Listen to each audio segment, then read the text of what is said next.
Everyone, Radhe Radhe जी। तो गोद भराई पार्ट 2 में आप सभी लोगों का स्वागत है। तो देखिए यहाँ पे हम घर से निकले थे अपने और इधर अब आ चुके हैं हम लोग अपनी देवरानी जी के घर पे। और वहाँ पे आने के बाद सबसे पहले तो हम लोग अपनी देवरानी जी के घर के अंदर गए और वहाँ उन लोगों ने हमें सभी लोगों से मिलवाया और उसके बाद फिर हमें लेकर आ गए बाहर नाश्ते पानी के लिए। तो नाश्ते पानी का कुछ इस तरीके से अरेंजमेंट था। मैंने कुछ ही चीज़ों के जो है ना वीडियो और फोटोज़ लिए हैं, क्योंकि जब घर में अपना फैमिली फंक्शन हो तो वीडियोस और फोटो क्लिक करना और व्लॉगिंग करना बड़ा मुश्किल हो जाता है, खास तौर से तब जब आप खुद वहाँ की बहू हो, तब तो बहुत ही मुश्किल हो जाता है कि किस तरीके से व्लॉगिंग करें और किस तरीके से फोटो क्लिक करें। तो फिलहाल जितना मेरे से मैनेज हो पाया उस तरीके से मैंने जो है फोटोशूट और वीडियो यहाँ पे क्लिक किए हैं, जो कि आपके साथ में शेयर कर रही हूँ। तो बस यहाँ पे देखिए हमारा सबका जो है लड़की वालों का चल रहा है नाश्ता पानी, और नाश्ता पानी करने के बाद अब हम आ चुके हैं अपने देवरानी जी के घर के अंदर। तो ये है हमारी देवरानी जी का घर और हम बैठे हुए हैं आंगन में। तो आंगन में पूरी व्यवस्था की गई है गोद भराई और रिंग सेरेमनी की। और एक बात तो है, गोद भराई का ये मतलब कोई भी फंक्शन हो, उसका मजा तो गांव में ही आता है। मतलब जो मजा जो इंजॉयमेंट गांव में है ना, वो कहीं और नहीं। गांव में क्या होता है ना, सभी जो है गांव के सभी लोग इकट्ठे होते हैं, सारे रिलेटिव्स होते हैं, सब लोग देखने आते हैं कि भाई लड़की के ससुराल वाले आए हैं, तो गोद भराई कैसे होगी, किस तरीके से होगी, ससुराल वाले कैसे हैं, लड़का और लड़का कैसा है। तो ये सब लोगों को ना देखने का क्रेज होता है। तो यहाँ पे हम लोग जो है बैठे हुए हैं और सब लोग अगल बगल सब लड़की के घर वाले ही हैं, सब बैठे हैं और इंतजार कर रहे हैं गोद भराई होने का। और ये हमने यहाँ पे गोद भराई का जो सारा सामान है, मैंने और मेरी देवरानी ने मिलके हम लोगों ने सारी तैयारी इस तरीके से यहाँ पे कर दी। और ये वाला वीडियो हमारा कन्नू ले रही थी। तो बस वही है ना, जो गाँव का कल्चर होता है ना, वो तो ऑसम होता है, मस्त होता है, उसकी बराबरी तो कोई कर ही नहीं सकता। तो बस यहाँ पे गोद भराई की रस्म शुरू हो चुकी है। तो अपने घर में बहुओं में सबसे बड़ी मैं हूँ। तो यहाँ पे गोद भराई की जो रस्म की जो शुरुआत है मेरे शुभ हाथों से हो रही है। तो मैं हूँ यहाँ पे जिठानी। तो मैं जो है अपनी देवरानी जी को जो है लाल चुनरी, जो हम लोग चढ़ाव की चुनरी हमारे यहाँ आती है रेड कलर की, और उसी में पूरा कोछा मैं यहाँ पे अपनी देवरानी जी को जो है ना लाल चुनरी उड़ा रही हूँ। और इसी चुनरी में इसी में इनका कोछा पड़ेगा और इसी में चुनरी में ही जो है सभी लोग इनका कोछा देंगे, इसी में गोद भराई होगी। तो यहाँ पे ये है हमारी देवरानी जी शिवानी। तो मेरे चुनरी उड़ाने के बाद उसके बाद यहाँ पे शिवानी ने जो है गोद भराई की रस्म शुरू कर दी है। तो बस बारी बारी करके जो है ना चुनरी जो है चुनरी डाल दी जाती है। तो यहाँ पे मैंने चुनरी डाली और उसके बाद सब लोगों ने जो है गोद भराई की रस्म शुरू कर दी। तो ये है भाई हमारी शिवानी, हमारी देवरानी जी। और हमारी देवरानी जी को बहुत बहुत मुबारक हो, क्योंकि आज वो भी जिठानी जी बन गई हैं। तो शिवानी के गोद भराई करने के बाद सब लोगों ने, घर के जितने बड़े थे और परिवार के जितने भी सदस्य थे, सब लोगों ने आके जो है लड़की की गोद भराई करना शुरू कर दिया। और जो लड़की के लिए नेग लाए थे, उसके लिए गिफ्ट लाए थे, उसको जो है गिफ्ट टीका करते हैं। और 5 बार ये मेवा रखी जाती है, मेवा उसकी कोच में डालते हैं और उसको मीठा खिलाते हैं, और जो भी शगुन नेक देना होता है उसको नेक देते हैं। यही होती है गोद भराई। तो बस यहाँ पे गोद भराई की रस्म शुरू हो गई है। ये है पहले हमारी नानी थी और ये है हमारी मौसी। ये हमारी सेकंड नंबर वाली मौसी। हाँ, हमारी 3 मौसियाँ हैं, मेरी सास 3 बहनें हैं। तो ये सेकंड सेकंड नंबर की मौसी थी। और उसके बाद यहाँ पे चुनरी उठाने के बाद अब मैं कर रही हूँ गोद भराई। तो बस यहाँ पे टीका लगाते हैं और ये जो मेवा है ये जो है लड़की की कोच में दिया जाता है। तो बस इसी तरीके से हमारे यहाँ गोद भराई की रस्म होती है। और एक बात है, मतलब ये जो विलेज कल्चर होता है ना, ये बहुत ही अच्छा होता है। मतलब ये सब चीज़ें शहर में होती हैं, लेकिन उसमें उसमें इतनी मज़ा नहीं आती है। और उसको भी कुछ उसका भी जो है ना अभी तरीका बदलता जा रहा है। उसको भी हर चीज़ का एक जो है ना स्टेटस बनाते चले जा रहे हैं। लेकिन शहर में कितना भी पैसा खर्च हो जाए, कितना भी लोग हाई स्टेटस दिखा दें, कितना भी मेंटेन कर दें, लेकिन जो सुकून जो मज़ा गाँव में आता है ना, वो और कहीं नहीं। तो फिलहाल आज हम लोगों ने यहाँ पे बहुत एंजॉय किया। और ये है मेरी देवरानी जी आंचल, मैं इनकी जेठानी हूँ। मैं तो फिलहाल 4 साल पहले ही जेठानी बन गई थी आंचल की। तो ये हमारी देवरानी जी हैं और इन्होंने भी जो है गोद भराई की। और ये है हमारी जो है मौसी, मौसी की ननद, यानी ये है दूल्हे की बुआ। तो बुआ जी ने भी जो है यहाँ पे जो है अपनी बहू रानी की गोद भराई की बड़े खुशी मन से।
सो गाइस, तो यहाँ पे गोद भराई के बाद रिंग सेरेमनी भी हो चुकी है, यानी लड़का और लड़की ने दोनों ने आपस में रिंग चेंज कर ली है, रिंग बदल ली है, एक दूसरे को रिंग पहना दी है।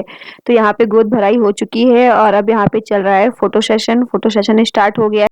सबसे पहले तो ये देखिए हमारे देवर जी देवरानी जी के लिए कितना बढ़िया सा गिफ्ट लेके आए हैं, और गिफ्ट में है मोबाइल, जो कि हम लोगों ने जो है सबके सामने ही वहाँ पे गिफ्ट की अनबॉक्सिंग करवा दी कि भाई गिफ्ट दिखा तो दीजिए सभी को कि आपने हमारी देवरानी जी को दिया क्या है। तो भाई हमारे देवर जी ने देवरानी जी को मोबाइल गिफ्ट किया है, ताकि वो आराम से सुकून से उनसे रात भर बातें कर सके। तो गोद भराई होने के बाद घर के सभी बड़े लोग, बड़े छोटे सभी लोग दूल्हे के साथ बैठकर फोटो क्लिक करवाते हैं, उनको अपना आशीर्वाद देते हैं। तो इसी तरीके से हमारे यहाँ होती है गोद भराई। तो ये है हमारा विलेज कल्चर, हमारे गाँव की देसी रीति रिवाजों के साथ हुई है हमारे देवर जी की गोद भराई। तो फिलहाल आज हमारे देवर जी हो गए पराए, हमारी देवरानी जी ने आज हमारे देवर जी को हमसे लिया चुरा चुरा कर रख लिया हमारे से, है ना। तो बस आज से हमारे देवर जी हमारे नहीं रह गए, पराए हो गए।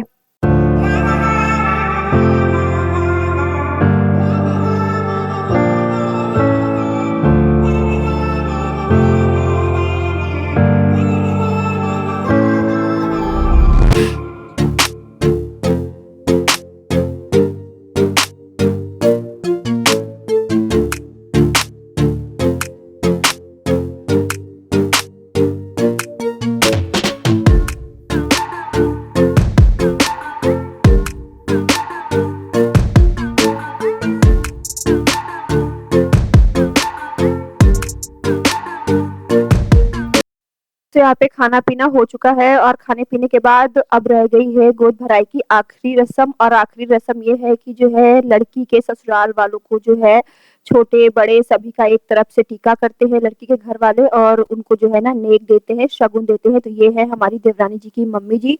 तो यहाँ पे मम्मी जो है सभी सभी का टीका कर रही है, छोटे-बड़े सभी का। पहले मौसी का टीका किया, जो कि हमारी देवरानी जी की सासू माँ हैं, और शिवानी का हमारा सबका टीका कर कर के जो है शगुन दे रही थी। और ये है मेरी सासू माँ। तो यहाँ पे समधन जी अपनी समधन जी का टीका कर रही हैं, और सामने बैठी हैं नानी जी। तो यहाँ पे इसी तरीके से होता है गोद भराई की। हमारे गाँव में जो रस्में हैं ना ऐसे ही होती हैं, यही होता है सम्मान। तो बस जो है ना यही सब चीज़ें तो यहाँ पे गाँव में विलेज कल्चर में देखने को मिलती हैं और बहुत अच्छी लगती हैं। तो यहाँ पे फिलहाल सब कुछ बहुत अच्छा था, सारे अरेंजमेंट बहुत अच्छे थे, सब कुछ बहुत बढ़िया था, बहुत मज़ा आया हम लोगों को, और बहुत अच्छे से हमारी जो है देवर जी की गोद भराई और ये रिंग सेरेमनी है, सब कुछ बहुत अच्छे से निपट गया। Everything is awesome. तो बस बहुत मज़ा आया, और यहाँ पे आंटी जी ने सभी को एक तरफ से जो है टीका कर कर के शगुन दिया, नेक दिया, और ये है हमारी देवरानी जी। तो बस यहाँ पे टीका जो ये आज की गोद भराई की जो रस्म थी, ये गोद भराई की रस्म की ये सबसे आखिरी रस्म थी, लड़की के ससुराल वालों का टीका। तो बस यहाँ पे जो है टीका वगैरह करने के बाद जो है अब हम लोग निकलेंगे घर के लिए। सबसे लास्ट में जो है टीका होता है, और लड़की के घर वालों ससुराल वालों को जो है शगुन दिया जाता है, उसके बाद उनकी विदाई कर दी जाती है। तो यहाँ पे देखिए आंटी जी अभी छोटों का जो है बच्चों घर के बच्चों का, अब हमारे ये हैं चौहान साहब हमारे पति देव। तो चौहान साहब का भी टीका हुआ, ये है निशान चौहान यानी जेठ जी, ये है लड़की के जेठ जी, और ये है लड़की के नाना ससुर। तो यहाँ पे सभी का जो है अच्छे से टीका हुआ, और गोद भराई की आज की रस्म बहुत ही अच्छे से हो गई। सो गाइस, तो शाम का 6 बज चुका है और प्रोग्राम हमारा बहुत अच्छा रहा। सब थके चूर हो गए हैं, सबके चेहरे पे बज रहे हैं 12, क्योंकि थकान बहुत ज़्यादा हो गई है। तो चलो अब हम लोग भी निकलते हैं घर के लिए। तो हम लोग आए थे 1 बजे आए थे, और 6 बजे फाइनली हमारा प्रोग्राम हुआ। फिलहाल अब पीछे सब लोग छोड़ने के लिए आए हमें, और चलो हमारी भी गाड़ी रेडी है। अब हम लोग भी बैठते गाड़ी में, पहुंचते फटाफट घर। चलिए फिर मिलती हूँ, tata bye bye, Radhe Radhe जी।